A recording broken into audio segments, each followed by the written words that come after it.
What's going on, great people in the world?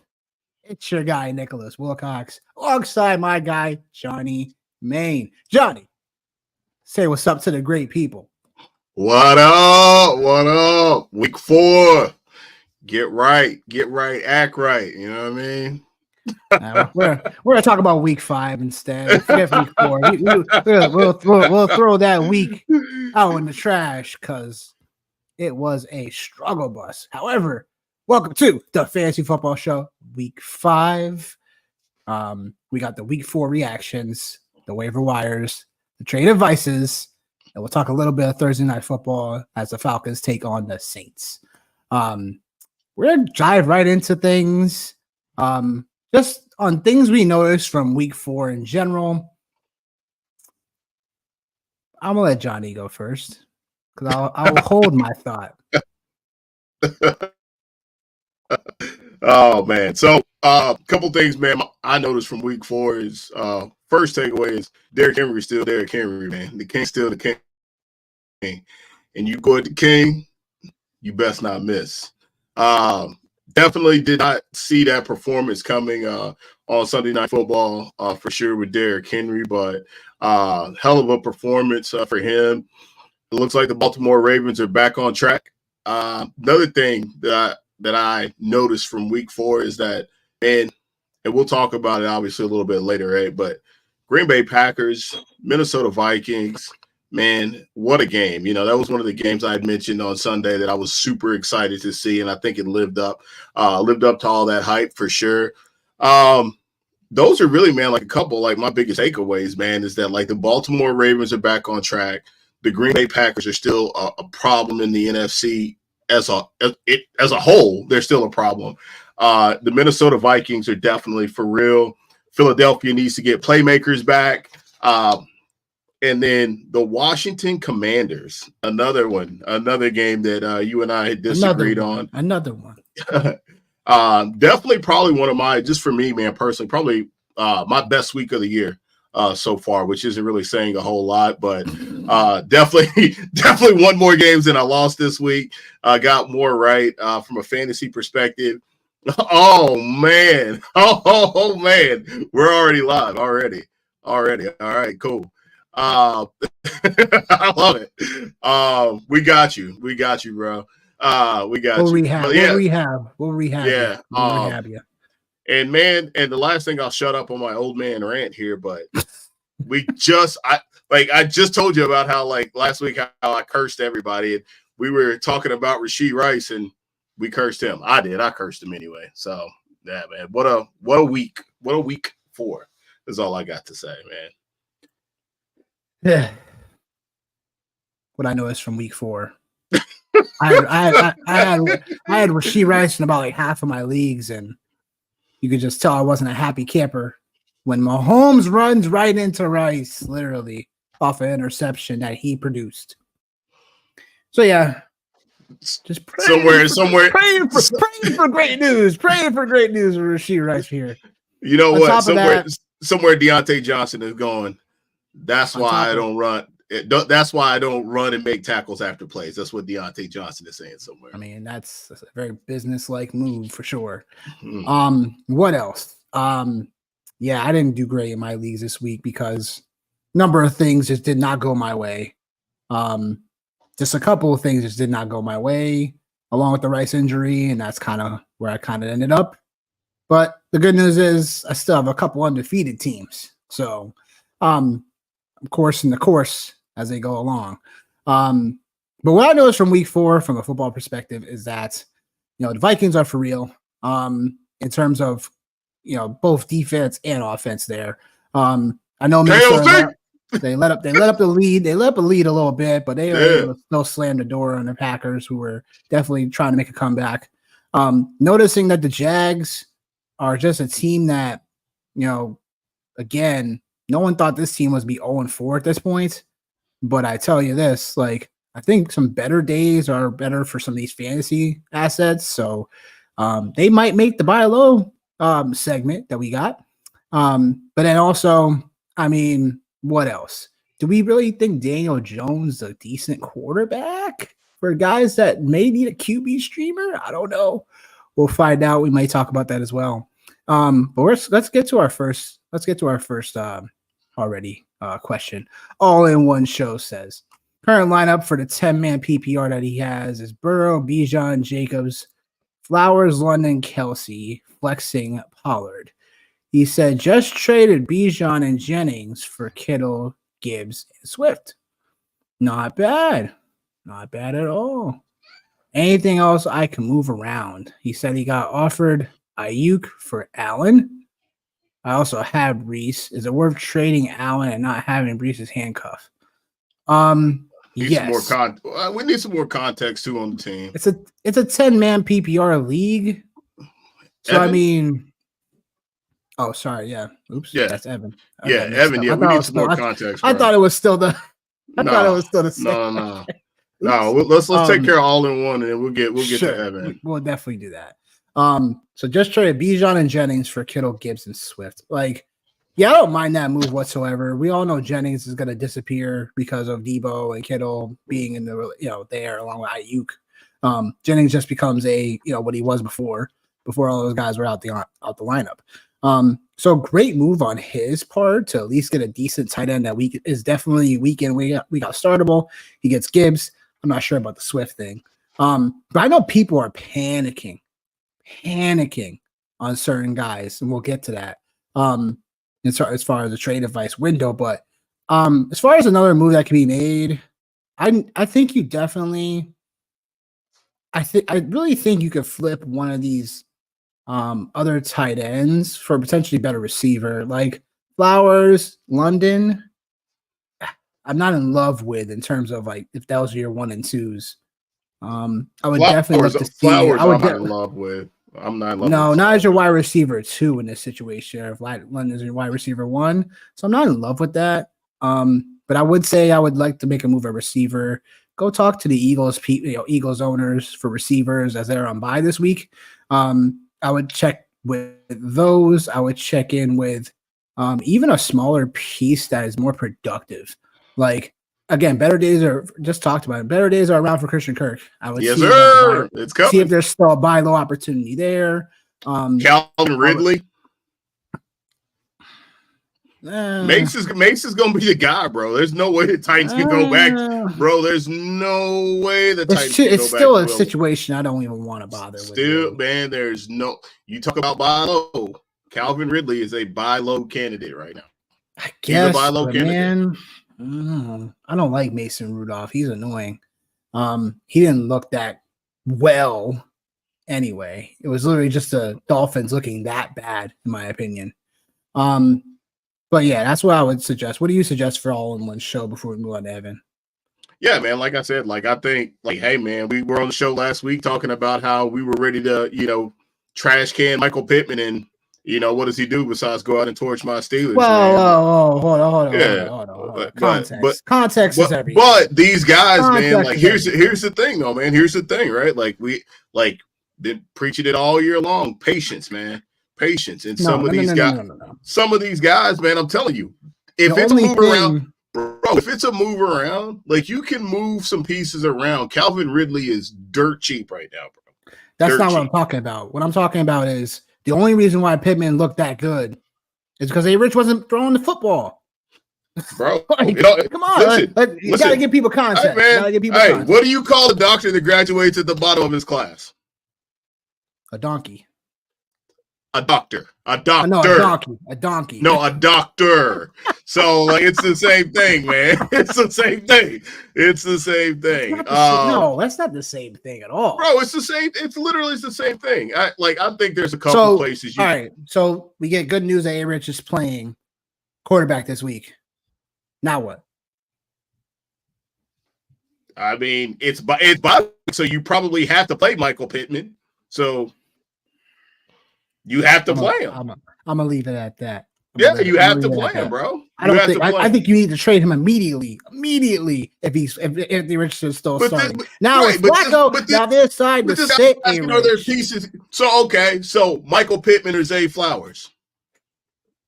Right now today, Michael Pittman because Flacco could be starting. Thank you. Well, he could be starting is my point. But thank And you we though. Like and I we, got we all like know we all know the Colts are a little bit better aerially than Baltimore is. So that's where right. again, I mean, yeah, I mean, look, I mean, it also talks about their draft prices as well, though. Pittman was Well, definitely man, it's week drafted 5. before Nobody cares Flowers. about draft prices. It's week 5, baby. It's time to get off of draft prices. Like we're in the trenches now. We're in the trenches. I didn't say we weren't. Hold on. Yeah. I didn't say we weren't. I didn't say we Yeah, weren't. draft capital, like it is what it is, man. With draft capital, I think like there's definitely some buy low guys for sure out there, man. Those are just a couple of names that just kind of jump off the screen to me right now. Or Calvin Ridley and Michael Pittman, but yeah, there's definitely some pieces for you to move around, man. Shop pods and flowers around, see what you can get, man. All right, so Evan got offered Ayuk for Brandon Allen. He's worried about if he should still be keeping Brees's handcuff. Like, I understand, but if you need wins now and you need Ayuk, I would just make this move and grab somebody else off the waiver wire. Potentially, that still is like a high upside handcuff. Yeah. Emmanuel Wilson, for example. You know what I'm saying? Just grab somebody else's handcuff. I think strategy-wise, in terms of this move, like, Braylon Allen's only relevant, really. Like, he has some standalone appeal, but it's also about, like, Brandon Ayuk could still have this season down the road where if you made this trade for him now, it's going to look stupid for the other person later that gave him up. Yeah, I mean, obviously, I can already tell what kind of show it's about to be tonight for you and me. I've already moved off of Brandon Ayuk already for George Pickens. I made a trade last week for Bijan and Ayuk for Brees and Pickens. So I was ready to get off of Ayuk for sure, but like I think like this is a place where Ayuk for Braylon Allen. Yeah, man. Like that's a little bit too low for me. Like if I have Ayuk, I'm hanging on to him for this right here. I do agree with Nick. Like I think he has Ayuk. He got offered Ayuk for Braylon Allen. I also have Brees. Yeah, it's not worth trading Allen and not having Brees's handcuff. So he has Brees. So yeah. The Brees handcuffs to have Ayuk for this week. Yeah, so I mean, look, if you got offered Ayuk and you have Braylon Allen, you're doing it. Yeah. If you have Ayuk and you're getting offered Braylon Allen, no, that's terrible. Oh yeah. So if you have Braylon Allen, then go ahead and do that. Hit the accept button. How many teams in your league, bro? He'll get there. Yeah, I'm assuming it's a 10-man, 12-man, but. Either way, I'm making that move. Like, you said 12, yeah. Bro. Smash. Yeah, smash. Seriously, take it to the bank and run, Evan. Woo. Like seriously, that's not a hard decision there. It's definitely not hard. It's definitely not a hard decision either way. Yeah.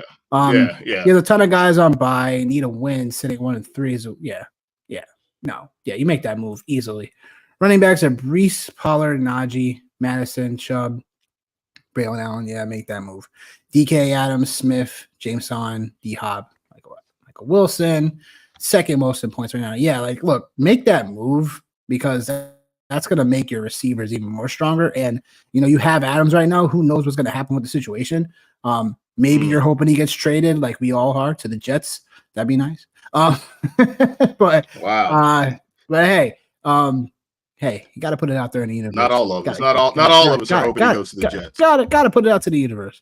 But yeah, you make that move, and that's the easiest smash I've probably seen on this show thus far. So yeah, we're gonna get right into the buy low, sell highs for this week. For week 5, not week 4. So Johnny, you want to kick us off to your first buy low?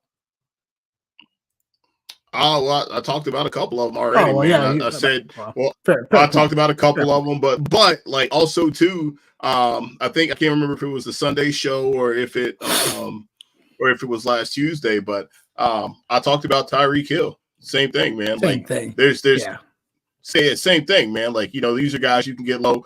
I think even the Philadelphia wide receivers as well. Like you're probably never going to get a window like this to be able to get those guys.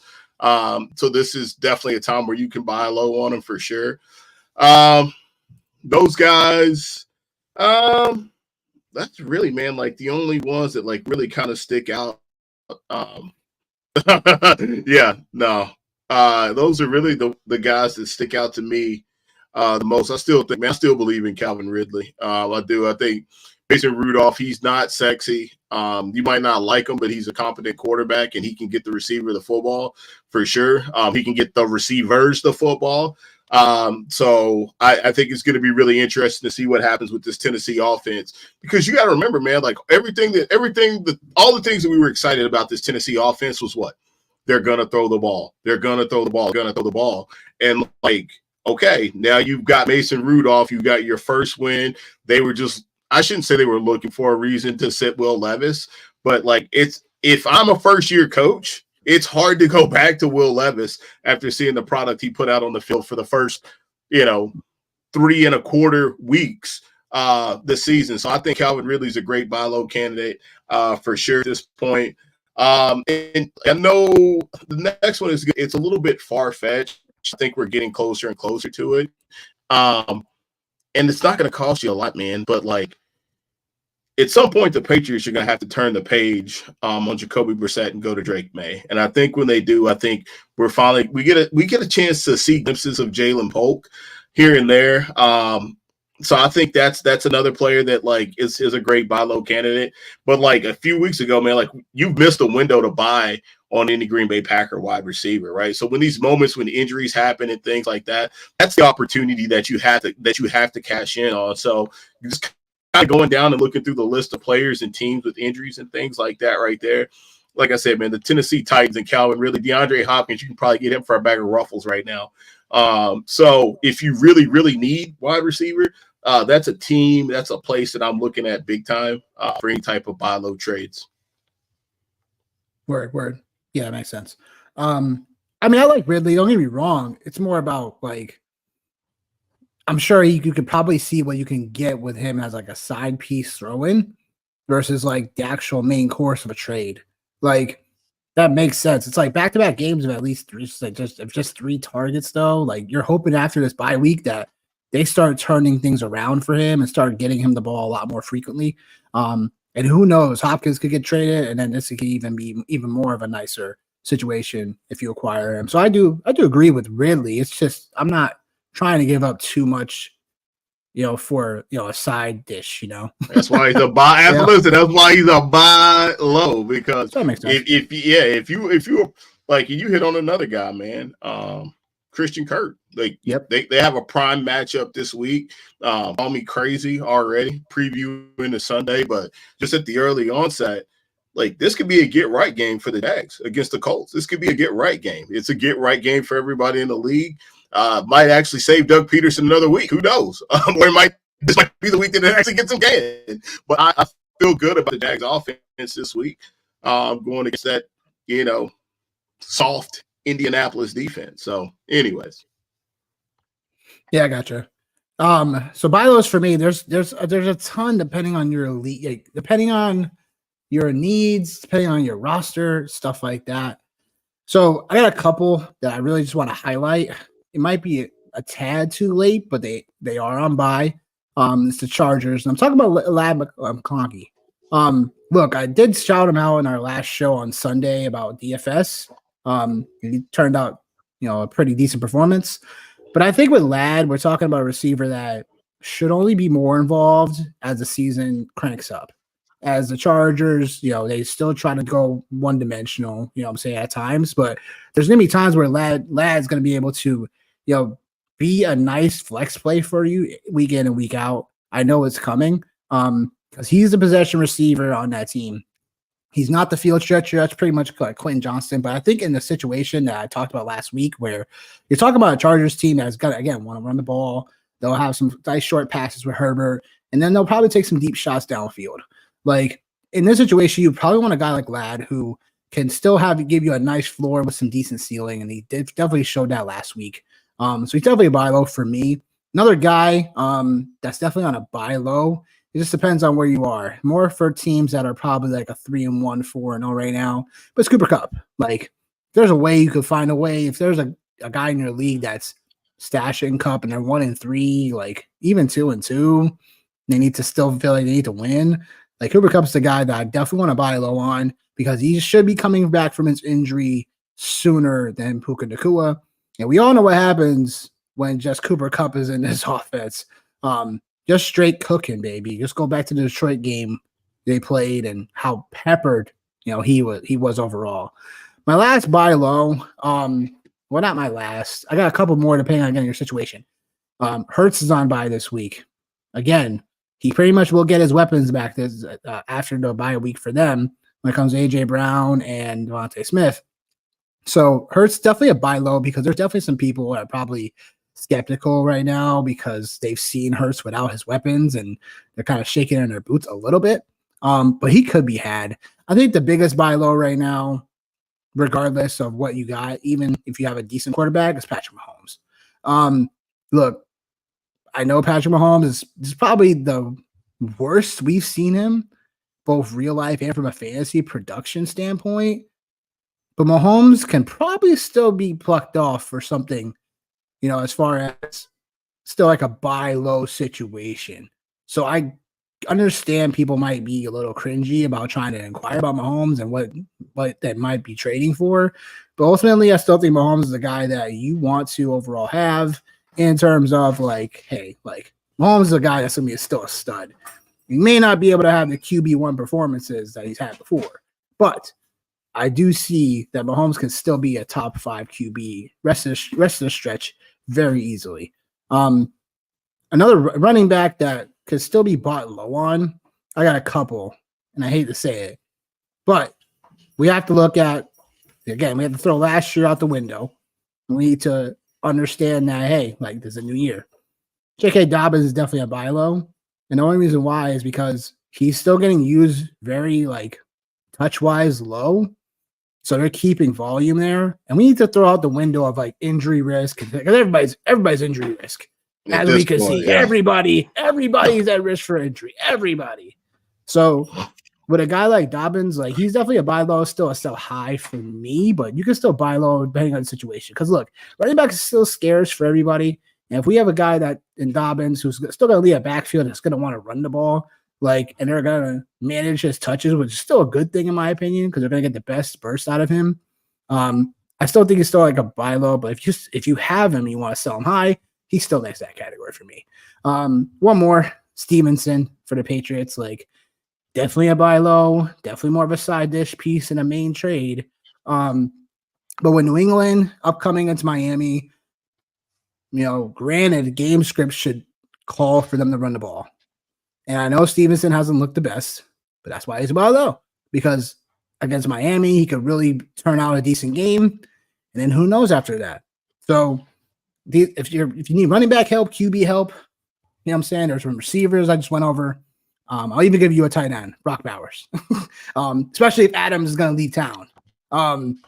Brock Bowers will become bona fide stud tight end 1 status, higher tier tight end 1 overall, potentially, if Adams left town. So that does it for the buy lows. Johnny, what you got for some sell highs? For me, couple sell highs. I'm kind of on the fence about it just because I still want to ride this and I'm gonna ride it, but I think you're gonna ride it, folks. I think definitely Sam Darnold is definitely a guy there. Right now, you can absolutely sell high. There's no question about it. We talked about it last week. KOC. That's a great sell high opportunity because I disagree with everything you're saying about Patrick Mahomes. And I think now, it's a situation where if you have Patrick Mahomes and Sam Darnold, who are you playing? I think that's a real question now, and I don't think that's been a real question ever in the history of life for sure. Some other sell high people, man. I don't know. That's why Mahomes is a buy low for me right now. And not what you just said. We're comparing apples to oranges, and I can understand that. But Mahomes is still the buy low because Mahomes is still QB king, is he not? I understand that we're talking about fantasy versus real life and stuff, but let's not get too far fetched here. Let's not do that. Darnold then gets a Jets defense this week who they could shut his ass down this week. And that's where Mahomes again hasn't looked like Mahomes, but Mahomes is going to turn this around at some point, is he not? I had Wow. Patrick. I had Wow. Patrick Yeah, Mahomes. this I had listen today. Listen, I had Patrick Mahomes Yeah, last year. I had him last year in a few leagues, and those leagues did not. You gotta let that bias go, though. But listen, but it's bled into this year. It's bled into this year, and you can't tell me with a straight face that for him, if the name was not there and it was just the stats, you would feel the same way. Because you wouldn't. And I think that's one of the things is we're at a place where what we're seeing now, that is what it is. That is what it is. And I think right now, with this construction of this team and injuries, they're gonna win football games, obviously, but it's not gonna be pretty and it's not gonna be 303 and those things. There's a lot of other guys that can do that. Some other sell high guys for me, man. I think right now, not that I would move off of it. I do see things kind of starting to slow down for him. Terry McLaurin. They've been riding high for sure. The Commanders have the last handful of games. I think the last two games against Cincinnati and Arizona, those are perfect situations for receivers and an offense to put up points. I don't know if that's going to continue over the next handful of weeks. So that's one for me. I think I would look to see what I could get for him and potentially move off of him. And then I say Rashid Shaheed too, man. I think Rashid Shaheed is a guy that I think we know what he is. He's not somebody for me that I feel great about every week, but to your point, we've been talking about players or teams that have subpar records, and we're looking at just I think she is one of those guys that you could sell high for right now. JT got hurt this week, but I would have said he would have been a guy possibly that you could have sold high on. That's really it, man. There's not too many other guys, man, that I look around and I'm all right, they're doing really well, and I would want to move off of them. Terry McLaurin is probably the guy for me that I think is this peak Terry McLaurin, or are we moving him too fast? But I just think, I said, Arizona was a perfect game script. Cincinnati was the perfect game script for sure. I mean, I don't know. Those are my two that I have right there, man, as far as sell high candidates. Because there's not, for me right now, there's not too many players that I'm all right, they're crushing it. Let me go ahead and move off of them because I probably don't have too many of those guys, man. Derrick Henry's a guy, I'm not trading Derrick Henry, but I have Derrick Henry, and obviously he's been crushing it the last handful of weeks. Yeah, man, that's it. I don't think there's a big market out there unless you got a couple guys, man. Yeah, I mean, first guy comes to mind for a sell high for me is DeAndre Swift. I don't understand. I just don't understand how we were knocking this guy Swift, including me. We're knocking this guy DeAndre Swift as a guy that I don't think he's the answer in Chicago. So now everyone's in love with Swift because off of one performance. He played a very easy, matchup when it comes to didn't get a chance to watch too much tape. But in terms of the easy matchups go, against the Rams, it was a somewhat back and forth game, and the Rams, Bears look pretty spry. So it's just, again, I really thought Swift had a decent matchup, and now it's just time to sell him high. He's still only averaging 3 yards a carry behind an offensive line that's, again, figuring it out. I know they have a decent schedule upcoming, so you can kind of sell that as well. But I don't want Swift because, look, it only takes one more game, from the other week. Well, we're talking about Roshan Johnson, Khalil Herbert, sniping touchdowns away. it's just a very ambiguity situation. I just don't want really on my rosters in terms of that goes. And the bye week's coming up for him as well in a couple weeks. So just see what you get for Swift. See if someone could bite in terms of letting him go. Next guy is, I wouldn't say he's like it's pretty much like you just gotta find out if you get anything for him now because you missed your window. And that's Jawan Jennings. Like, we just saw earlier in our chats, like about Jawan Jennings, like, finding a creative way to get rid of him. You know what I'm saying? Bijan and Jawan Jennings for, a decent couple running backs and, a receiver. Like, just finding a creative way to still get some value out of it because you missed the window. And it was just one of those things where, like, you should have just, again, sold high after the 3 touchdown performance because we all knew that once Kittle and Debo were coming back, Debo even came back earlier than most people thought. So, yeah. So that's where, again, like, sell high, like, with that for sure. I guess depending on what you need, Devontae Adams becomes a guy that you want to sell. And the reason for it is because he's a buy low for teams that don't have him and may want to take a swing. And if the trade makes sense for them, then they would do it. But he's also a sell high because he's still injured and he wants out. And who knows if he's going to actually suit up again with the Raiders anytime soon, even if he is healthy. So there's always that weird little, a professional should be professional, which Adams is, but it's something that, again, like if he's end up, this hamstring injury, if he ends up getting back for and then has a nice game, that was him. Any other thoughts before we move on, Johnny? No, man. I just think, like, to your guys, man. I think, hey, man, if you can find somebody to take any of those guys, God bless you. God bless you.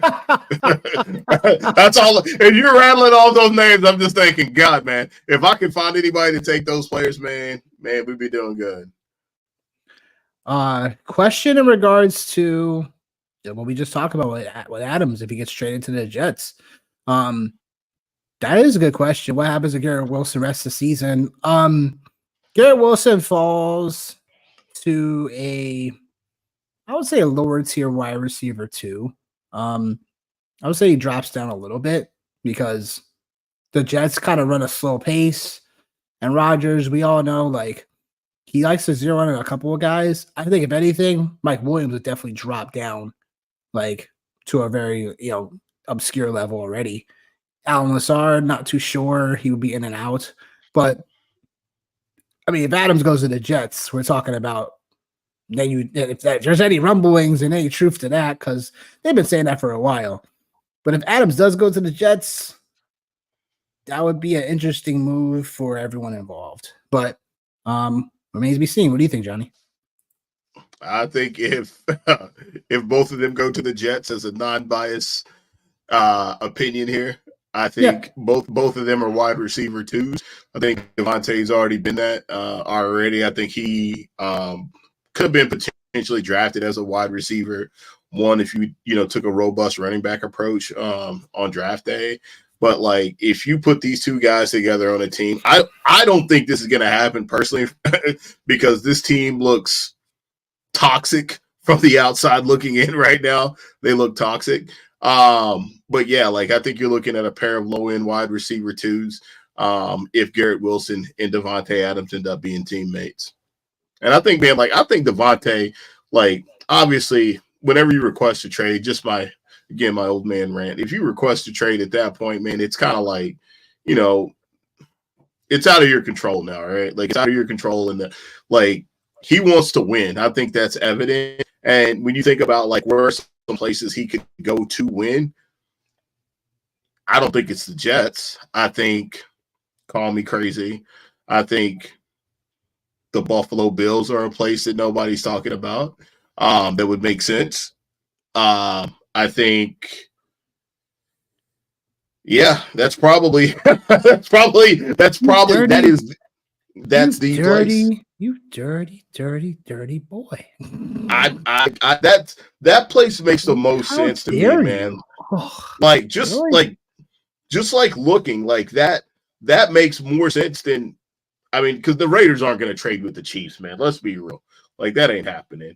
So No. maybe the Buffalo Bills again. I think you're talking to two guys who had some kind of backdoor hopes that Devontae possibly goes to their team. Maybe Pittsburgh.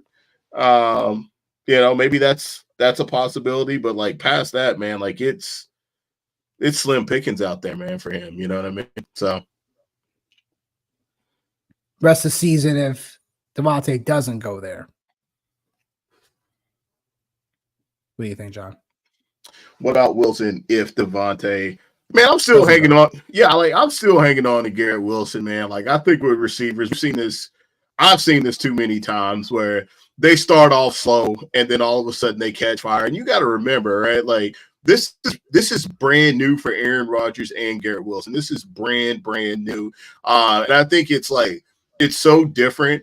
And maybe you can shut me up here at any point in time about Robert Saleh and the Jets and Nathaniel Hackett, but like I think Aaron Rodgers is just so used to just doing what he wants.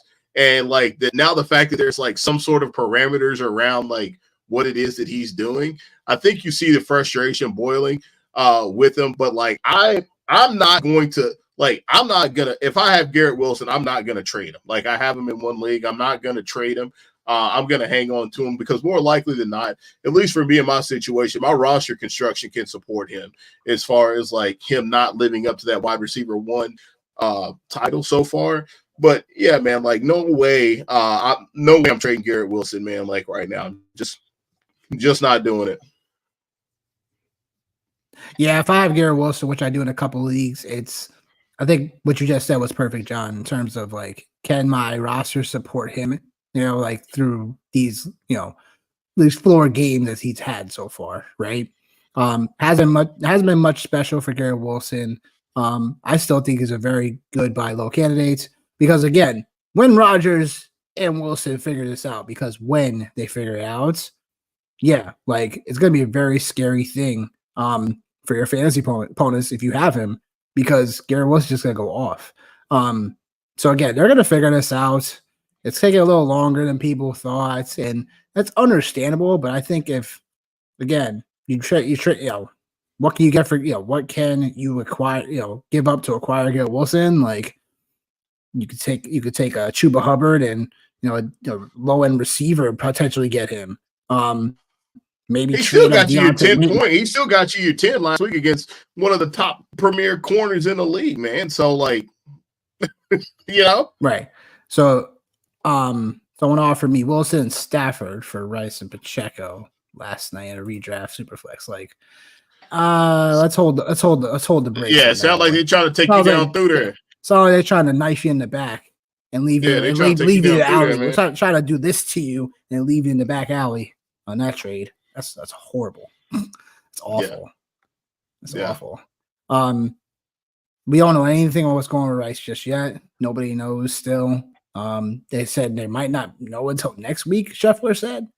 So just because the knee is so swollen, man, which I don't know, man. It's just not a good thing. And everyone's expecting the horrible news to drop down that Rice is done for the year. But there's still that slimmer of hope, hopefully. But anyway. Yeah, just tell that person to fuck off. He's stupid. You know what I'm saying? That's bro. They trying to take you down, dude. Nah. Oh, he has Wilson and Stafford. Oh, yeah, well, you're an ass. That's just being an ass. Oh man. Like realistically, what could you offer for Rice Pacheco? I really don't know. It's better to not try to acquire these hurt players right now and go hospital chasing. Like I say, don't go hospital chasing. And I get the payoff, but again, you make this trade and then Rice is done for the year. Like you're basically making this trade for Pacheco, who's already out for however many weeks, and then a broken leg is not always like seamless. You know what I'm saying, to come back from either. So depending on the surgery, stuff like that. So yeah, I would just not touch this. Either it's just don't go hospital chasing is what I like to say. Like It's cool to go AJ Brown because he pretty much would have played last week if it was a playoff game, in my opinion. Same thing with Devontae Smith. So there's other guys you can go after. If you're trying to go so-called hospital chasing, like even Cooper Kupp, like I said earlier, because you have Stafford. So, but I would look into that, find a creative way to get, with Wilson, get a creative way to get Cooper Kupp and somebody else potentially.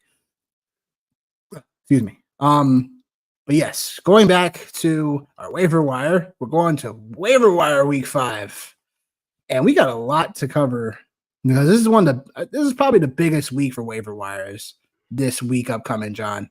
In terms of if you need something, it seems like a treasure trove. Like if you have high waiver number, if you have a low one, even if you have some fab budget, like this could be a really pivotal week for a lot of people in terms of fantasy squads. And of course, George makes his appearance. We'll get there. George. Sorry, I'd be trading away Rice and Pacheco to receive Wilson and Stafford. I would still ask for something more, but yeah, I would still ask for something more, especially because Pacheco's in the deal. Like that's where I would be like, all right, like no, I would still wait. I would still wait on Pacheco because he's still the RB in Kansas City. What are your thoughts on that, John? If he has Rice and Pacheco? Yeah, man. I mean, he'd be trading away Rice and Pacheco to receive Wilson and Stafford. Yeah. Man, if I'm him, like I probably am pulling the trigger on this, man. Like, I mean, do what you will. Like, yeah, like I mean, like if this guy has Rice and Pacheco, and he's going to trade them to get Garrett Wilson and Matt Stafford. I'm assuming this is a super flex league, is what I'm. Yeah, it's a he said that. League. So like I'm okay with it, man. Like, if somebody's gonna hit okay on this, then like take them down through there. Take them down through there, Turn heel on them, baby. Turn heel.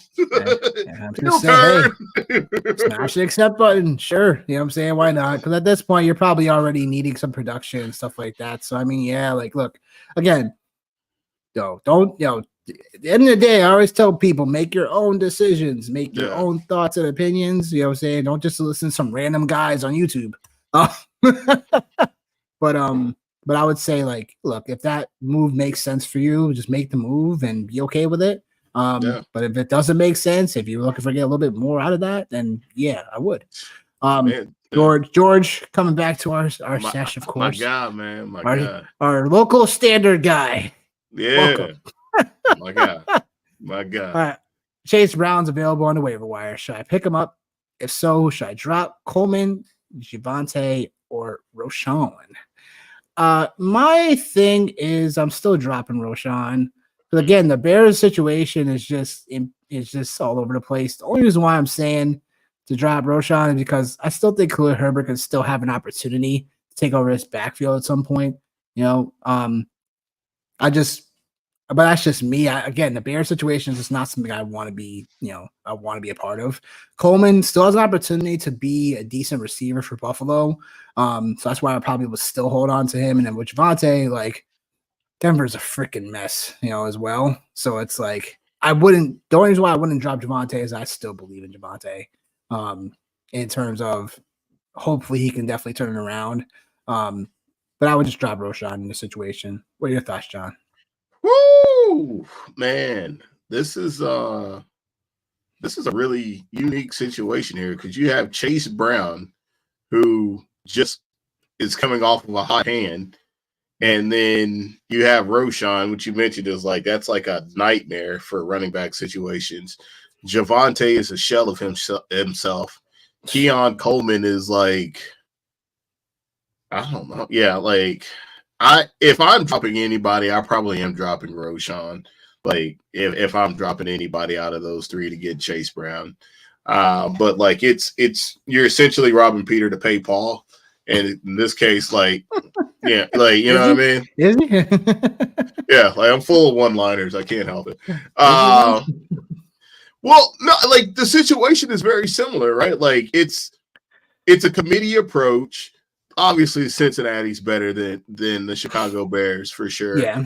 And I think maybe this is the start of Chase Brown being a thing like we thought it was going to be all off season, right? So like I'm comfortable. Like I would say, like if you're going to make that move, drop Roschon for sure. It's just like when you're in a situation and you literally have another healthy running back, you never know what you're going to get, right? Like if you're a Zach Moss owner like myself and you played him only for Chase Brown to be the guy, but at the beginning of the year, I know I played Chase Brown week 1, then found out Zach Moss to be the guy. So we're at that place where 4 weeks it's in one guy or the other. You just have to be prepared for that if you make that move. That's all. Makes sense. Okay, there we go. Going back to Parecchio. I'm gonna let you enunciate. I butchered, so I'm pretty bad at him too, honestly. But he did accept it. It says he has Kyron, Jacobs, and Brooks as running backs, and Jefferson, Deontay, and Jared Wilson as the receivers. Yeah, like bro, you living a life. You living that life. You living that life. It makes sense. It makes sense. If we get news that Rice may not be out for the season, he's still gonna be out for probably like 4 to 6, 8 weeks. You know what I'm saying? Like, so it's we know Pacheco's gonna get back eventually, but it's all about trying to win now. You know what I'm saying? Week by week, and even when they do get back, or if they do get back, like you'll still have a decent Garrett Wilson, who again, like, still should be a decent wide receiver 2 moving forward. Week by week, may not be a wide receiver 1. But he still has that opportunity to be so. That's where that is. But anytime, George, anytime, my friend. My God, man. You know what I'm saying? Like, always shows love, always comes through. So we appreciate all of you guys with the questions. If you have any more, feel free to drop them while we're doing the show. We got the waiver wire, like I said, the week 5 edition. Again, a pivotal week in terms of where we are in the fantasy season. Might be 2-2, you might be 1-3, heck, you might be 0-4. Because you'd be undefeated, like in a few leagues of mine. But it doesn't matter. We're always scouring the waiver wire for opportunities because you never know what injuries are going to strike your team. So we'll start with the QBs. So we're starting to split them off in tiers. So some guys made tier 1, some guys made tier 2, depending on your format, depending on what's going on in your league and availability. You guys can also ask those questions in the chat as well, based on what might be available, what isn't. So tier 1 still have Darnold on field and still a decent amount of leagues. Same thing with Geno Smith. Geno Smith was chucking the football last night against Detroit, and I think that's something that it goes hand in hand with the new offense that's being in place that he's around. So I love it because with JSN and obviously Metcalf, of course, and Lockett, like all these guys are getting the ball, and Geno Smith becomes a nice bridge-ish type of QB. If you were in love with the QB that you have, like, could still be startable material. I think of all these guys, tier 1 again, we talked about last week, like Fields came out, your boy came out firing. Finally had rushing touchdowns. He had 2 of them. And then Darnold did his thing as well. So I mean, I think all those guys, and then Flacco and Dalton make tier 2 because depending on what else you got in your league, maybe you got Danny Dimes, maybe you got somebody else, whatever. Sometimes these guys are super flex-ish selections for tier 2 as well. The Flacco I put because if A-Rich can't go, if there's something going on with him with that hip still, the Colts might end up just benching Richardson in general, even if he is healthy, just to see what else Flacco has, because obviously last year he proved he could still be a decent quarterback and sometimes better than a game manager. So I think if Flacco's out there after waivers have cleared for you, like, it wouldn't be a bad idea to pick him up to see what else he has. Same thing with Dalton. Like, he's an experienced quarterback, so it's like if you need someone in a pinch, like, he's someone that can be serviceable. But John, what do you think about some of these waiver wire QBs? Was there any additional ones you wanted to say or add? Nobody that I want to say or add. I think, like I said, I think I've already shown my love for Sam Darnold in that offense. I think that's what you're going to get every single week, whether they're up or whether they're down, which was kind of strange for them to be up, and then obviously the Packers to come back. But either way, like it's still a very pass-based offense, a pass-centric offense. And then I think Justin Fields, another great week this week. I could foresee for him playing against the Dallas Cowboys. No DeMarcus Lawrence, no Micah Parsons. So you take their two best defensive players off the field. And the one thing I think, too, is like obviously the Dallas Cowboys are going to throw the football. They're the exact opposite of the Pittsburgh Steelers, how we want to run the football and barely throw it. The Dallas Cowboys want to throw the football and barely run it. So I feel like game script is going to be in his favor this week. So I'm really big on Justin Fields this week for sure. And like I said, obviously with Sam Darnold, kind of the same thing. One guy that actually does kind of pop for me, he's not on the list, but I think like if you're in a league and I've seen him being dropped for sure. I agree with you, everything with Geno Smith. Geno Smith should have been picked up 2 weeks ago.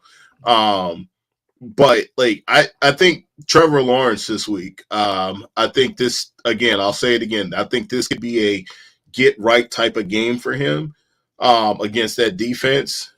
Could be a get right week for the Jaguars as a whole. So Trevor Lawrence is a guy that's not on this list that, like, if he was dropped and you're looking for a quarterback, for bye weeks, I'm comfortable playing Trevor Lawrence this week in a 1 QB league, obviously in a super flex league as well. So give me those 3 guys, the tier 1 guys for sure.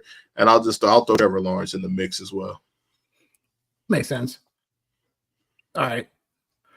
Paracchio is asking, should he feel good about Mahomes and A-Rich as his 2 QBs? Stafford is now his 3rd.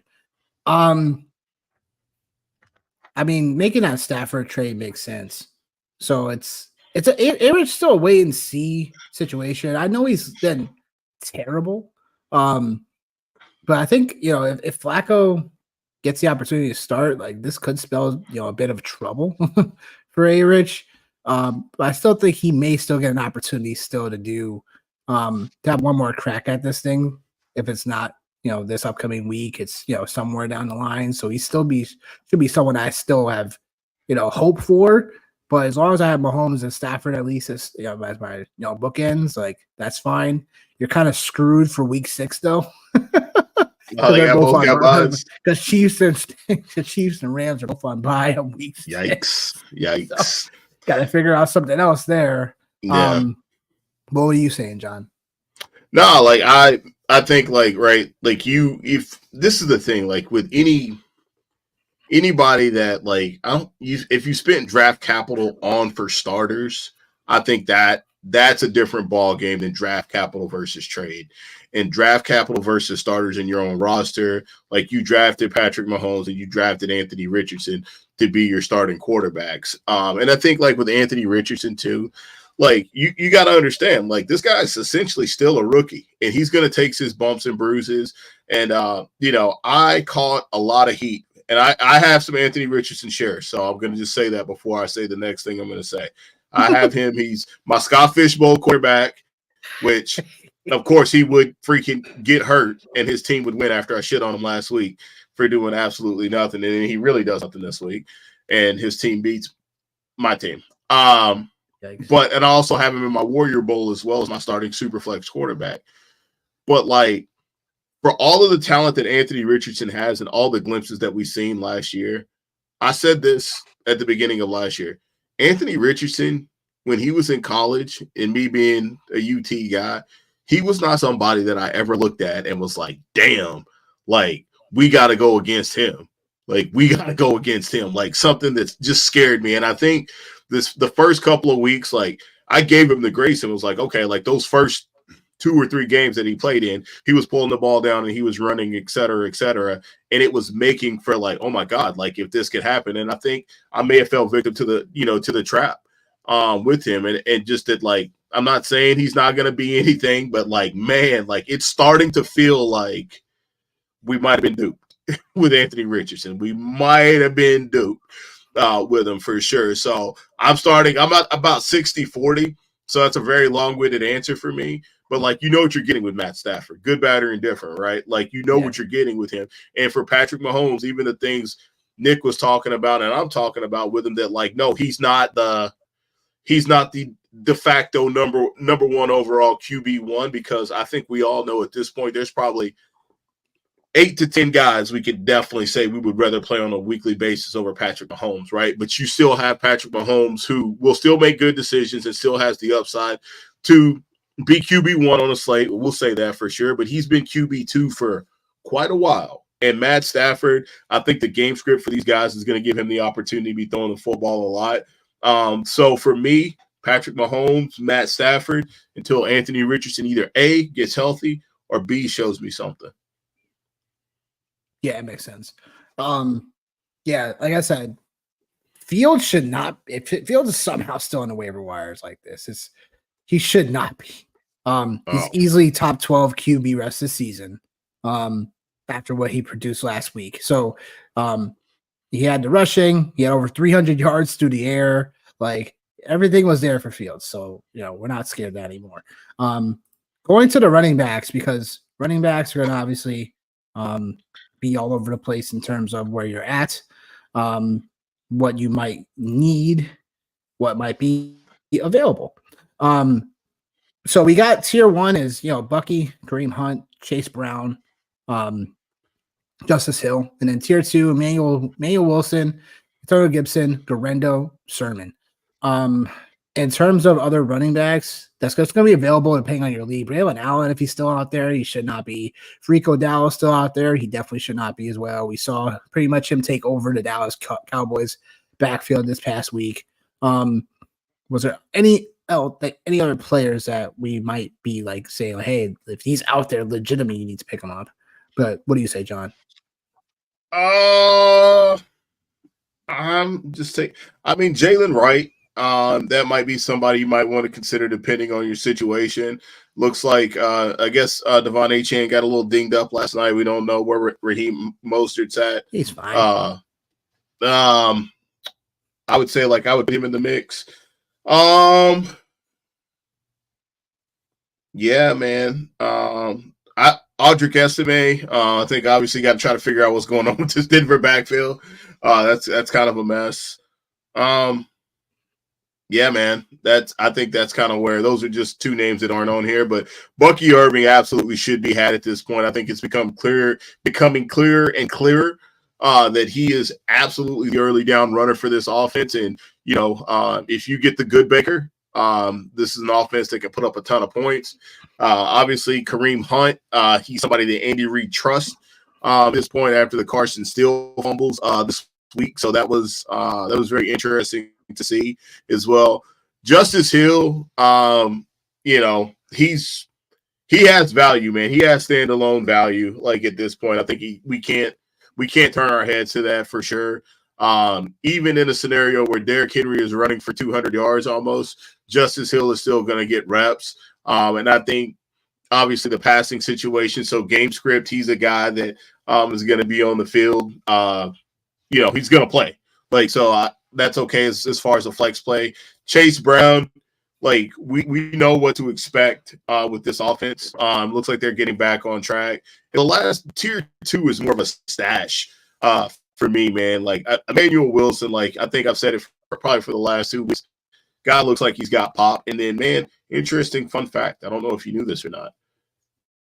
Josh Jacobs has not scored a rushing touchdown all year. Yep. Receiving touchdown, but not rushing touchdown. Yeah, exactly. So that's very interesting, to me. And I think interesting nonetheless. Trey Sermon, obviously JT in this ankle situation. I think one of the things we haven't talked about, which I don't know how we haven't talked about it, is he has this high ankle sprain. The guy had surgery on his ankles last year. So definitely could be one of those situations where it's not in the spotlight, but it ends up being a very valuable play for you. Stat correction. Josh Jacobs has scored 8 touchdowns this year. Okay, there we go. Jesus. Then. All right. There we go. That should change, right? Yep. Right. So buy low, Josh Jacobs. Buy low Josh Jacobs or Emmanuel Wilson, one or the other, right? Handcuff situation. So yeah. So I think there's that. And then when I look at it from just a pure running back perspective, I'm just trying to see any of those guys. Actually, another guy we haven't talked about yet that's kind of interesting as well is what do we do with Alexander Madison? I meant to put him on the list. Yeah, what do we do with him? Like, what do we do with Alexander Madison? Look, like full disclosure, Zamir White should be dropped. I was never a fan about drafting Zamir White. I don't have him any of my teams, barely have him in best ball. Like he was just one of those guys that we just had a feeling that if things went south like they have with the Raiders already, like he wasn't going to be featured enough, and that's just where that kind of like ends for me. Like he's just nothing special. He's just a thumping running back. He could sign a free agent. You know what I'm saying? Like, and he could just handle the first and second down running. For example, Kareem Hunt. Volume. Kareem Hunt literally volume. Carson Steele fumbles the ball early on the game, and then Kareem Hunt, what does he do? He takes the rock about 16, 17 touches in the game. Like, just he was looking spry. So I know he lost the goal line touch, and everyone's gonna make fun. Oh, he lost the goal line touch. It's like, oh, whatever. You know what I'm saying? Do you see the man out there? He was looking good. Like, for a guy that I was like, Kareem Hunt, like, I'll pick him up, see what happens. I don't know. But I was like, really? I don't know if we're gonna do all this. But again, 17 opportunities on 14 carries, 69 yards. Like, there was a decent amount of Kareem Hunt. I know the situation in Kansas City is gonna be murky, you know what I'm saying? But I think that's, again, like as far as that goes, like Madison, like I think he's earned opportunities, like Coach Pierce has said, and I think he belongs in tier 2. I'll make sure to add him. We got a question for an 0-4 team. Is this? I'm not sure exactly what to call this, so forgive me. I'm not even gonna attempt it. but on to the question. He has Ayuk, Hill, London, Cooper, Deontay. He has running backs. He has Mason, Monty, Jacobs, Pollard, and Pacheco. Just traded Monty and Cooper for Metcalf and Stevenson, then traded Chubb on my IR for Adams. Wow. What idiot took that trade? What idiot took that trade? Money. Good Lord. Who took that dang trade? That's wild. They literally traded Nick Chubb away for Devontae Adams. Wow. Well, they probably. I need to play in this guy's league. Well, no, I mean, I'm not saying that I vibe with all of this, but I think that I'm big on energy, and I think there's something to be said about Devontae Adams' energy right now. And I'm saying that and watch me look at my phone and be like, the Pittsburgh Steelers traded for Devontae Adams, but I think there's something. He has Nick Chubb, a guy that look like. I understand people want to have an opportunity to see what Nick Chubb looks like and everything, but I don't buy the Nick Chubb stuff. Neither do I. This is crazy. But someone actually gave up Adams for Chubb. I understand. Who's your league commissioner? You better not say you. I don't know who allowed that. That is wild. Anyhow, shout out to you though, bro. Nice come off. Definitely, for sure. Oh, it's kudos. It's nice come on. He gets his roses. You know what I'm saying? But, half point PPR 10-man second flex. Who's your QB and your tight ends? They needed running backs. I mean, yeah, but they needed running back. Yeah, sure. It looks like you got a stable full of them. But yeah, he's asking what we think about this. I mean, look, I think you just had some bad luck because you clearly drafted Tyreek Hill high, and again, without Tua, it's just not the same Miami team at all. Running backs are really solid. You know what I'm saying? Mason, Monty, Jacobs, Pollard, you know what I'm saying? And he has caps. Yeah. So caps on what? Trades? No, position caps. There's some leagues where you can only have a certain amount of wide receivers. Yeah, that makes sense.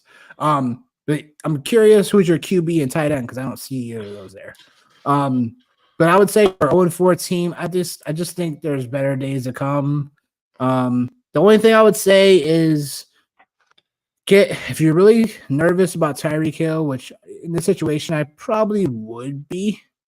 Like Deontay, I wouldn't trade him at all. We knew we knew Deontay just needed a competent quarterback to get him the ball. Who thought it'd be Andy Dalton so soon? But hey, glad that's happening. Glad that's happening. Yeah, A-Rich and Purdy, and then he has Ferguson. So, my opinion on this is see what you get for Ayuk or London. See what you can get for Ayuk, London, or Cooper. See if you can get yourself. Boy, you be hanging on to Amari Cooper ass, man. Come on, what are we doing? Mean? What are you talking about? You always hanging on to Amari Cooper, man. I said Amari trade Cooper, him. Yeah. Amari Cooper's the weak link here, man. That's why I said trade him.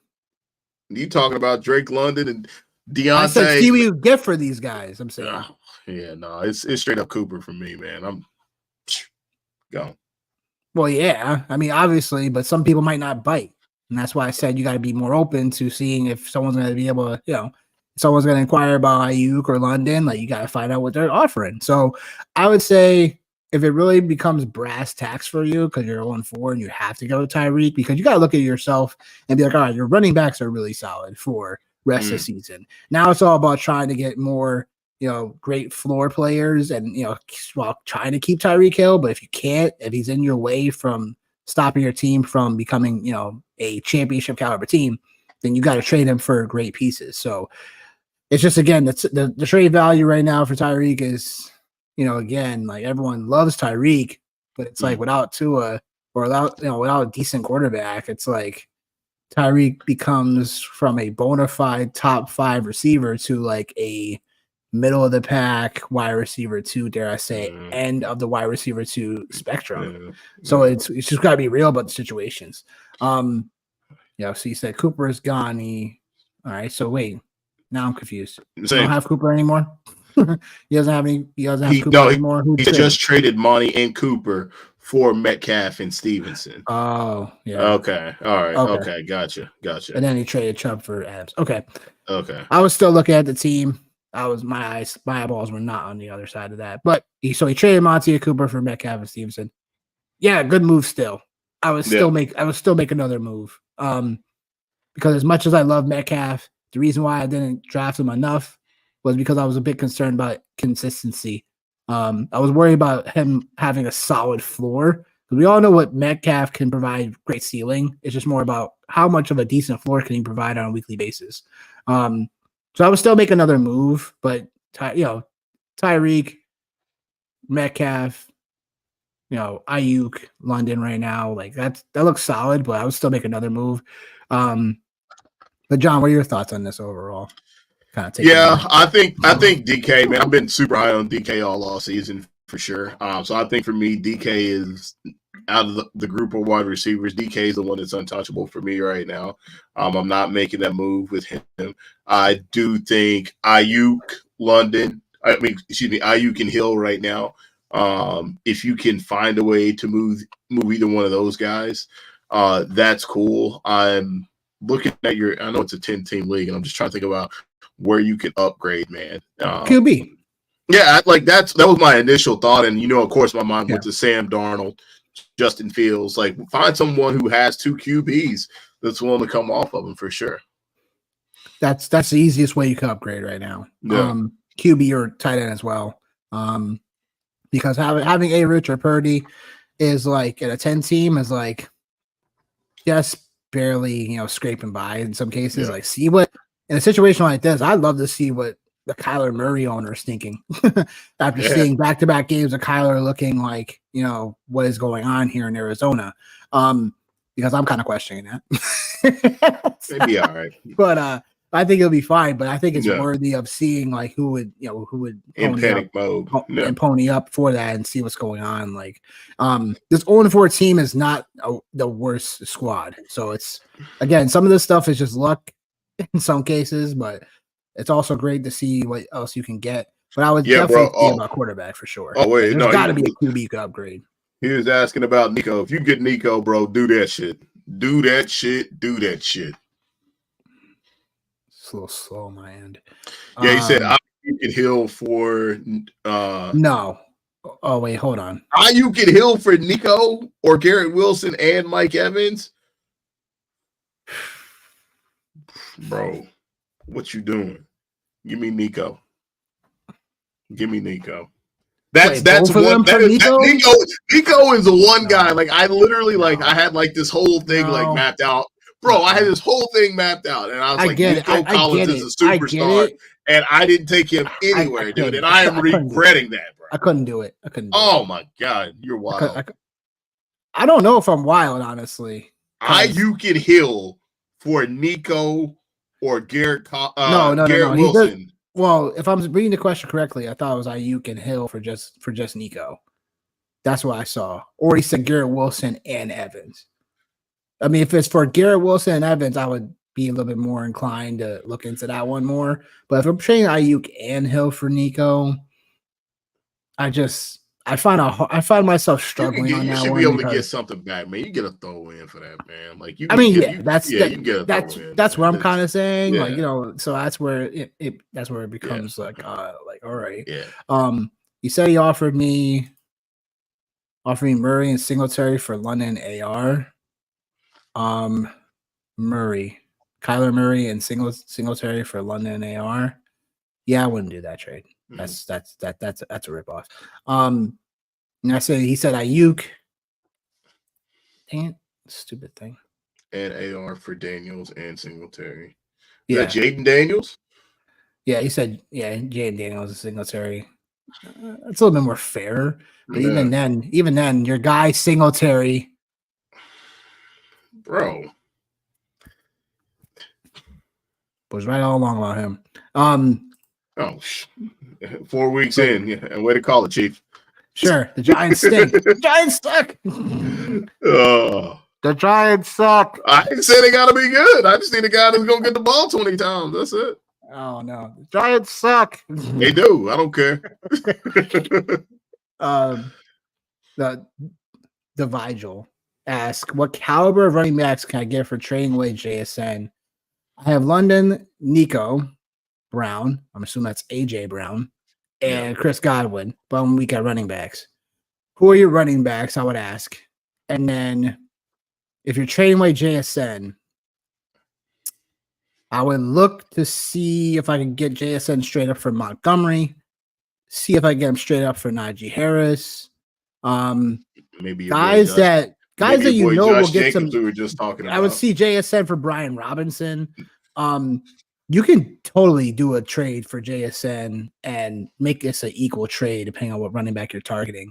Hell, I'd be really curious to see if someone would panic and give up Achane for JSN. But I'm just curious, like the other running backs I said outside of Achane makes more sense. Yeah, you got to do something. So JT, Pacheco, and Eckler, he got to do something. Yeah, you got to do something, brother. Jeremy McNichols? No, I'm kidding. Get out of here! Get out of here, man! What are you talking about? Go pick up McNichols.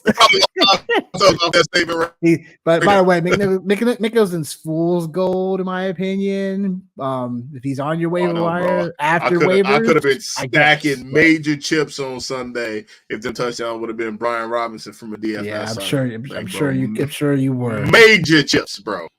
Oh man. But yeah, I mean, look, you got to make a move. Taylor, Pacheco, and Eckler. Yeah, I would look to see those guys that I probably mentioned, Brian Robinson and potentially Najee Harris. Like, you just want a running back that's going to give you some solid production, touch base wise, and that's what I'm kind of looking at. If I have JSN, I need to make a move. What do you say, John? Yeah, I'm just looking just to kind of see like who are some names. I think David Montgomery is definitely a good name. If I'm a Brian Robinson owner, there's no way you can convince me to come off him. So if you can do that, then that's obviously a great call for sure. I would say just look at some other people that have like underperformed as well. I mean, Travis Etienne is another name that underperformed as well. I'm not saying like I would do that trade straight out, but that's kind of the ballpark I would be looking at. I would be looking at running backs who are essentially getting a bulk of the workload, right? Maybe see, I think Rico Dowdle and Tony Pollard for JSN. I'm a little more optimistic about the Titans offense than Nick is. I can tell you that right now. I'm still optimistic on them. I mean, better schedule wise, better days are ahead. Should be ahead for the Titans. I'll say that. But yeah, you're definitely more higher than I am on them currently. Because I'm just not sure. Look, there's quotes that Callahan's already saying that Will Levis still is the guy. So go with that what you will too. But the only reason why Will Levis is the guy right now is because the Jags are over, the Colts suck, and the Texans have been shaky. That's why he's still the guy. But I guarantee you, they lose another football game and everybody else wins. Now we're going to start exploring all options because the AFC South is what it always has been. It's always been one of those divisions that starts off incredibly slow, and then you look in around week 8, 9, 10, everybody's flirting around the same record, and now everybody's here. I digressed. But you're using my words now. Perfect. I digressed. Yes. I'm not out. That's not exactly what I would go for, man. But I would go for Pollard for the safety route of I need someone to. But he's getting two of them. Though. He's getting two of them. So that's cool. Yeah. Oh yeah. If you get both of them, yeah, absolutely. I'd take a stab at that. Yeah. Because because that's his problem is that he plays the Steelers. Rico plays the Steelers this week, so I'm not sure about starting him. Yeah, but my man's problem is he doesn't have a running back to play more likely than not. Because JT, if this is the high ankle sprain, he's not gonna play. So my man's just I need to have two players who are gonna be getting snaps and ain't gonna Mark Andrews me. Yeah, I love that. That ain't gonna Mark Andrews me. Yeah, I mean, look, I would definitely look into that for sure. Especially with Pollard on the bye, this is the cheapest you'll get him. He looked pretty decent last week. I mean, last night against Miami. So yeah, I'll look into that. But in terms of waiver wire, this is going into receivers now. Look, he made the graphic of the show. Dontavius Wicks.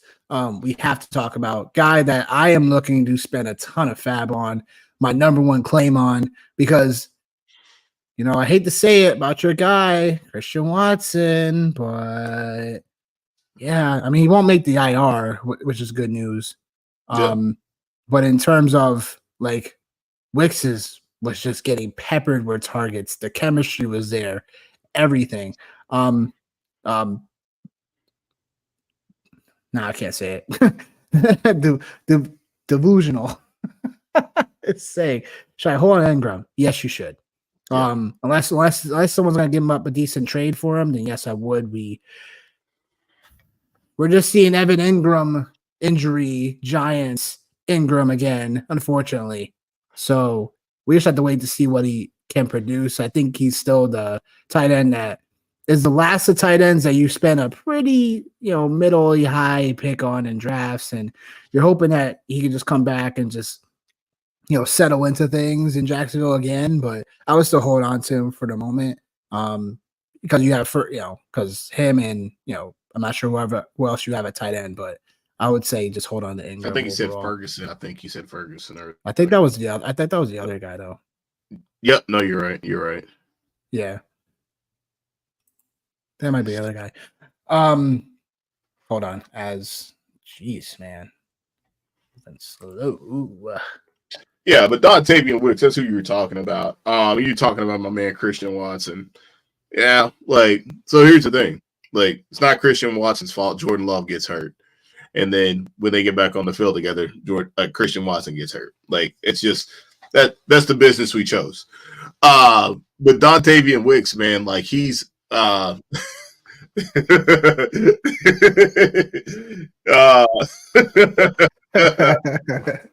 right. But yeah, Dontavius Wicks is absolutely a guy that in some leagues I have him. In other leagues, I don't know if I'm gonna have the opportunity to get him.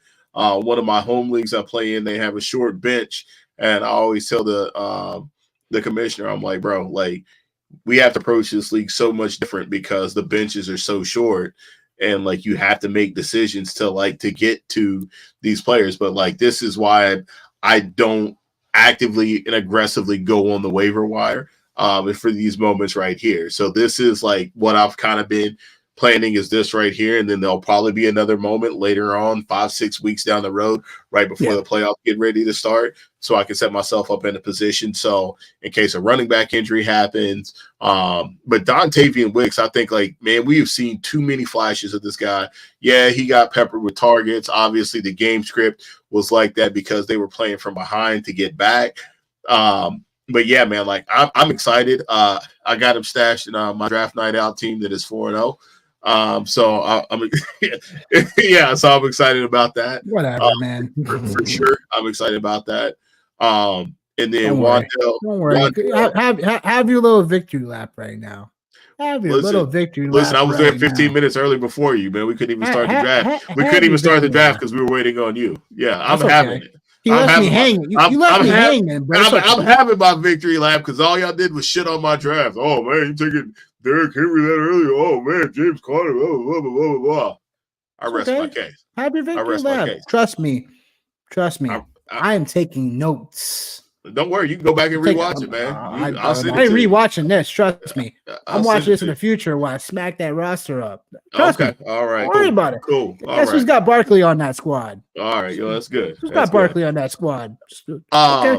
Xavier Legette is another guy that like I victory laps already. It's not even Xavier Legette season yet. Okay.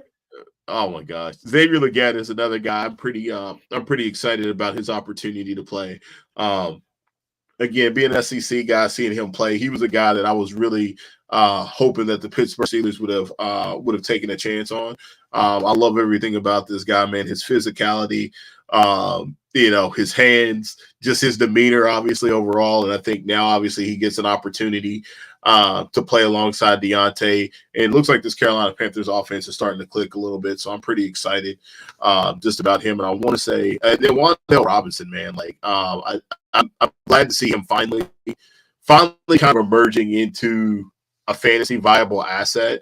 I was a little bit early on him for sure. But I'm excited to see that it looks like that offense, there's only 3 people getting the football: Devin Singletary, Malik Neighbors, and Wan'Dale Robinson. But Xavier Legette, man, last week finished as a top 14 wide receiver, and I think that that's absolutely something that he's a player that if you miss out on Dontavian Wicks, I'm cool with that because I think that transition, Carolina's weird. Like they're really weird because Adam Thielen is on IR, right? Yeah, he is. So we got another 3 weeks. Yeah, so we got another 3 weeks of this with Xavier Legette, and then it's one of those situations where maybe it's like with Jalen Naylor. You ride it until you can't, and then hey man, you move on to the next one, and it looks like the next candidate from Jalen Naylor is now Xavier Legette or Dontavian Wicks. I think it's probably going to be Xavier Legette just because I think Dontavian Wicks, once he gets on the field, Green Bay Packers start winning games, he starts making plays. It's going to be hard to get him off the football field, and that's not good for my guy Christian Watson. Nope. Nope. Sure isn't. No. Sure isn't. Hate to say it, but yeah, Watson. Oh man, I was hoping he beat something too, but yeah, that's unfortunate. Is. Wicks, you're spending your wide receiver. You're sending your waiver wire. If you have the number 1 like I do in some leagues, I'm definitely dropping it on Wicks. Definitely potentially dropping it on Legette as well, like you were saying, like top 15 receiver overall this past week. Definitely looked like he was getting used a lot in terms of just slot, in terms of outside boundary. Like he was being like the all around receiver. So a lot of people called Legette, Debo Samuel light. So look, I think Legette definitely has the talent there for sure. So I do think he's definitely someone very highly, coveted this week as well. Wan'Dale, because look, like the Giants can't run the football enough. So like Wan'Dale is going to take a lot of this short area targets as he's had and seen. And look, that could be like a replacement, especially half point or full point PPR. He's just somewhat of a cheat code, dirty play right now. 14 targets this past week on 11 catches against the Dallas Cowboys. So it's like, look, like I know it's not very sexy, But Wandell's still a guy that you should definitely be wanting to have. In terms of pretty high waiver claim, doesn't have to be like the highest, but he's someone there. Tier 2, some guys are just very interesting. Like I know people are going to want to know the question about the Chiefs wide receiver and who you should get, and that's pretty much more for probably deeper formats. My pick would just be if you need someone to produce now is Juju Smith-Schuster. But I do like Justin Watson because there has been times where Watson was the other one, Justin Watson, not Christian Watson. Justin Watson was getting used as like that they trust him type of receiver. Yes. We all thought Sky Moore was going to do something. And yeah, look, like if Sky Moore comes out of nowhere and starts producing, I'm going to bang my head against a wall because Sky Moore should be playing in the Big Sky Conference where he should be. So many shares of him in best ball last year, and then a good amount of him for a while in season long, and I'm just like, yo, like what I called these guys when also when Kadarius Toney was playing the cardio receivers. Yeah, so yeah, I did that. I did the Kadarius Toney thing. I did that. It's like just so how basketball, just like a guy doesn't do anything for like several minutes in a game, like and then he just rides the bench. Like the Chiefs are cardio receivers. They just run routes. All they did was run routes. Yep. So it's anyone's guess who could really step up as a receiver here without Rice for potentially the rest of the way. And obviously they lost Hollywood already. Like, Xavier Worthy is going to be talked about, of course, but it's more about like Worthy is going to be one of those guys that gets acclimated like more and more later on the year. He's still more the deeper threat, Tyreek-ish level where they use him, but he's not going to be a guy I don't think where he's going to get like heavily peppered with targets. That's going to be Travis Kelce now. So that's where Travis Kelce should be making the buy low as well, because look, like we all know what Travis Kelce and Mahomes can do together. So it's no question, but I would say the rest of this, like McMillan's someone to definitely watch out for as well. Like, to pick up for, if you're missing out on some of these other tier 1 guys, like watch the Ram situation. I like Atwell a little bit more than Winnington, but that's an interesting, place to watch. Your guy Polk made the list because I think people have tried to stash him for quite some time and they haven't seen dividends. But I think if Drake May makes that move at QB, Polk will be someone to definitely keep our eyes on in terms of making sure we beat the breakout on. I'm definitely in agreement with that for sure, because look, like everyone's giving up on him. And then Mike Williams, like we're expecting the Jets to turn around their passing offense at some point. I think Mike Williams can still be a guy that we talk about a few weeks later and we're like, Mike Williams made a few splash plays here and there, and then all of a sudden he's a decent flex play. Can easily see that potentially happening. But other than that, anything else, John? Nah, man. No, we hit them all. Nothing else. We hit them all. Yeah, Justin Watson for me minus Juju, man. Like that's my preference of that. That's fine. I think it's not to be combative, but it's fine. And Whittington over Atwell for me. Like when we talk about those splits there, that's kind of where I'm at. But I think obviously I feel like we'll probably end up being 50-50. Yeah, I mean, in tier 2, I mean, look, these are all guys that we're most likely getting after waivers are done. Trey. Josh Downs too. No, so. Trey Tucker. I mean, not Oakland, but Las Vegas. Yes. Yes, Tucker. Actually, he's another player. I'd been thinking about him all day. And the moment they said Devontae wasn't playing last week, I was like, man, like, I probably should go out and try to get to him. Obviously, I didn't have a lot of time to do that. But he's a player that, like, I think, like, we've seen a lot of really good things from him in the preseason. And we see some good stuff from him yesterday. Definitely explosive. And I think obviously like just, the natural progression of targets is obviously, no Devontae is going to go, probably Jacoby Myers, Brock Bowers, and then him. But I would definitely take a flyer on him for sure. Yeah. Good one to add too, for sure. Josh Downs, he's only in tier 2 because if Flacco plays, Downs in tier 1 for sure. Downs is a guy that I was making sure that the high ankle sprain he suffered before the season started wasn't like as pivotal, and again, like he got off to a slow start this year.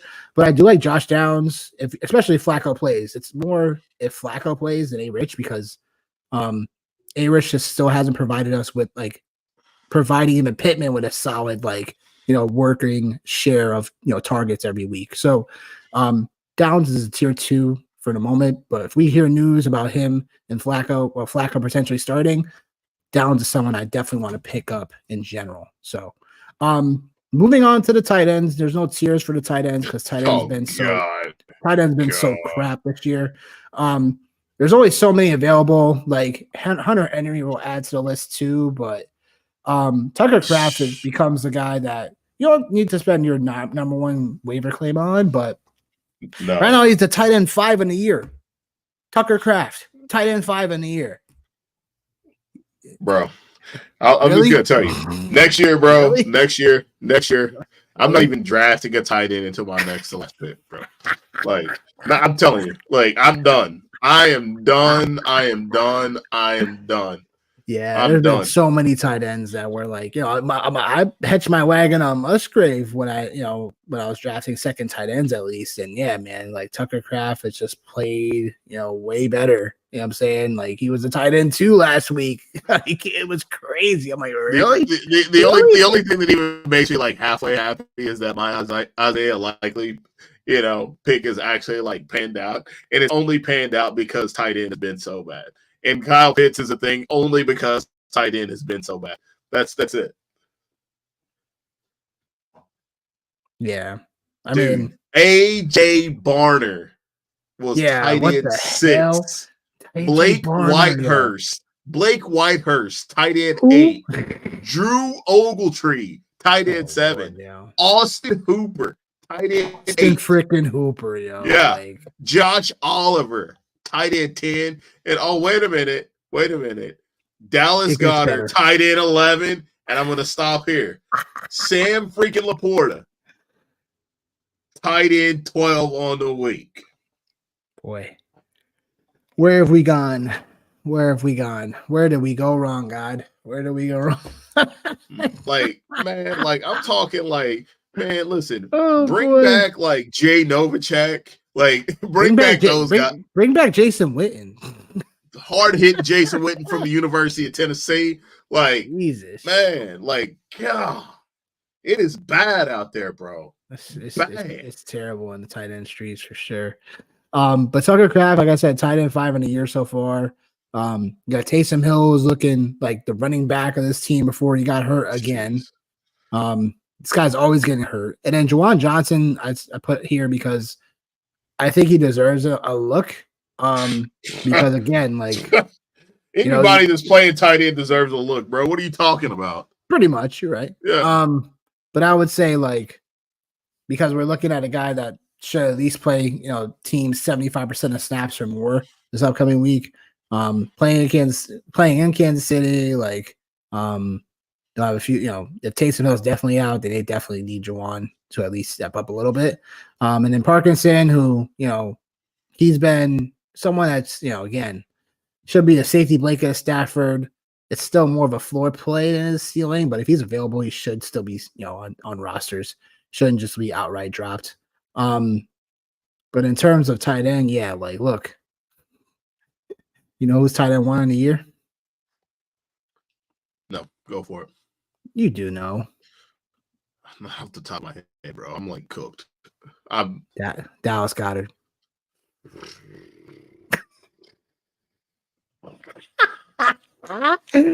So here's the thing. So here's the thing, right?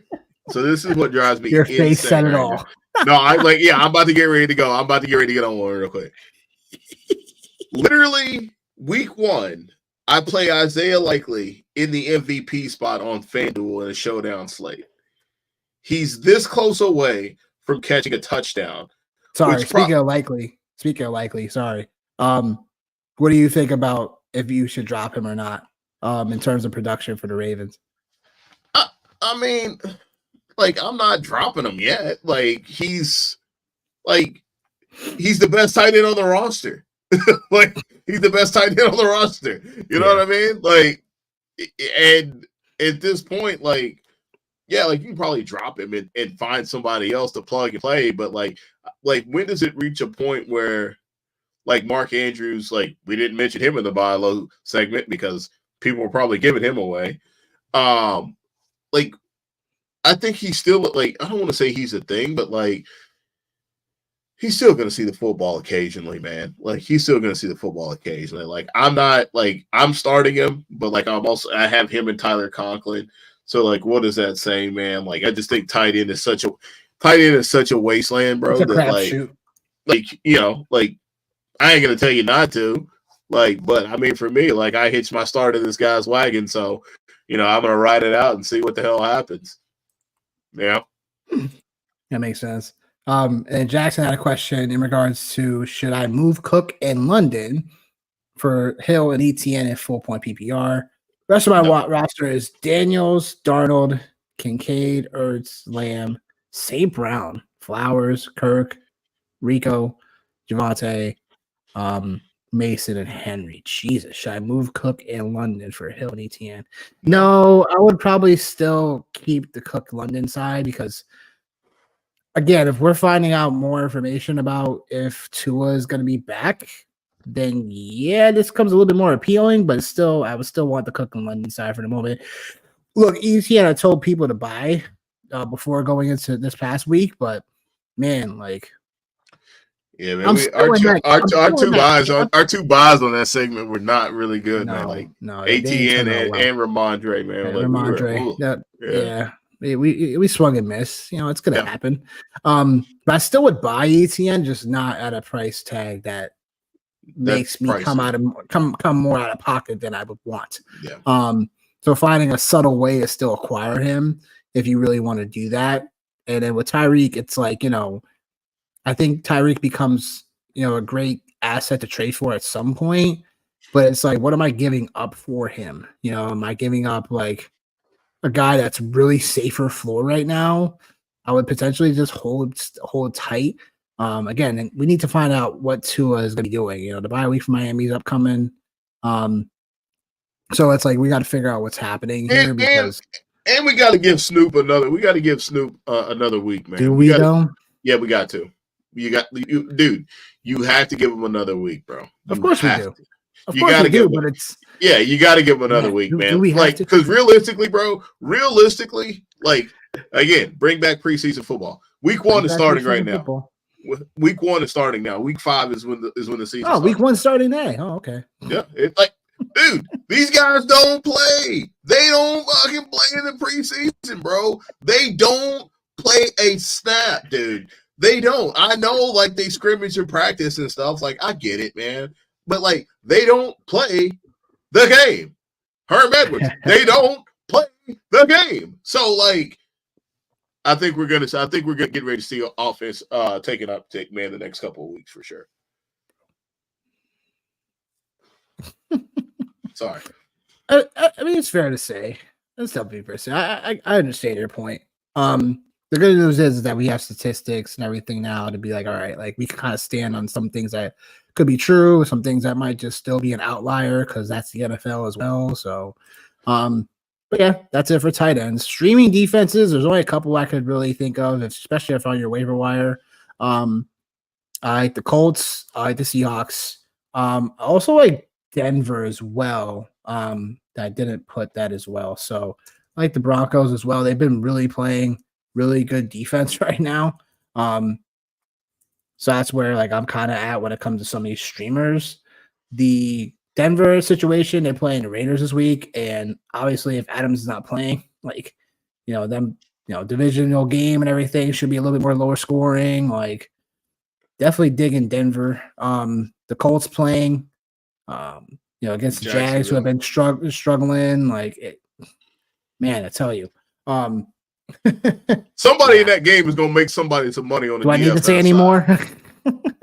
Somebody on that game, whether it's the defenses or whether it's the Jags, somebody's gonna make somebody some money in that game this week. I'm gonna tell you. Probably will.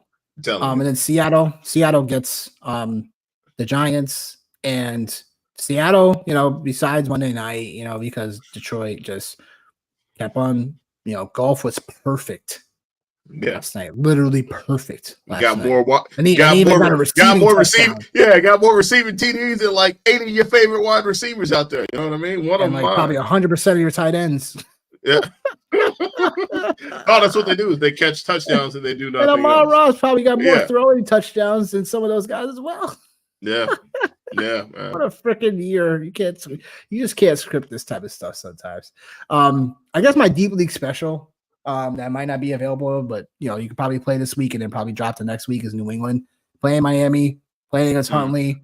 Again, like Mike McDaniel's system is like, again, like it's kind of a shot at Miami because they should have had something, some type of break the glass situation if Tua was ever hurt because they just gave him the money. Like they should have had some type of backup situation already panned out. But like you said, bring back preseason because again, like these situations when they get QB's gonna hurt and everything, you can't really prepare really like that. So, and the lack of backup quarterbacks in the league, so. Yeah, it is what it is. Well, I think there's that, man. And I think like there's these offenses. Well, I shouldn't say offenses, but offenses and team. There's these teams, man, that like they have no contingency plan in place at all. Miami at quarterback, Dallas at running back, Pittsburgh at wide receiver too. Like that, and I like obviously like the Steelers. Like I'm a diehard Steelers fan, but like how do you not have a wide receiver too in the shoe? Like ready to go, man. Like I think like those are some of like the like I mean like if you're in a situation like the Kansas City Chiefs where like people have just gotten injured, man, like there's nothing you can do about that. Like that just is what it is. But I mean, look at the Tennessee Titans. Like, hey man, maybe Mason Rudolph gets this team back on track and gets them like to where they thought they should be. That's enough of my like sixth old man rant tonight, man. I'm going off. I'm sorry, I can't help myself. Oh boy. Yeah, but it is what it is. You gotta have those rants every once in a while, Any final thoughts? I think I just gave you my final thoughts. Bring back preseason football. Have contingency plans in place. I'm talking to these NFL teams. And then my last final take of the night is, like I said, man, I just if the Indianapolis Colts are the defense or is the defense to or one of the worst defenses in the NFL to give up points, man, I'm telling you right now, and I said this last year with the Chargers, if the Jags cannot get it right this week, Doug Peterson, he gone. He gone. It just reminds me of shades of like when the Jacksonville Jaguars a couple of years ago were like really bad. They started out like 1-6, and then they really just turned it the hell around. There's shades of that right now. I ain't gonna lie, and they've been hurt a little bit. Yeah, I was about to say defensively, too many injuries. Defensively, offensively, I would say like they still have a lot of really solid skill players, but defensively, man, like they're cooked. Yeah, it's rough. It's definitely rough. They're cooked. We appreciate everyone being here tonight for sure. You guys, if you aren't following Twitter, feel free to follow us below over here. And next show is Sunday, 10:30 a.m. Eastern, Week 5 picks, bets, and props DFS show. We'll have researched a lot of things for you guys to make some moolah. Hopefully it'll be a little bit better than Week 4. Because for me it was pretty good, man. Week 4 was okay. It just didn't. There was just opportunities that it could have been a lot better. Like Barkley and Hall, like them not scoring touchdowns cost me a payday. Yeah. Cost me a payday there, but like a huge payday. The other guys scored touchdowns. I took some of those as straight, so we recouped a little bit. But the prop shop did okay. But hopefully we'll bounce back this upcoming week. Anyway, tune in 10:30 a.m. Eastern for Week 5 picks, bets, props, DFS show. That all does it for me and Johnny this night. We look forward to see you guys on Sunday. Till then, peace.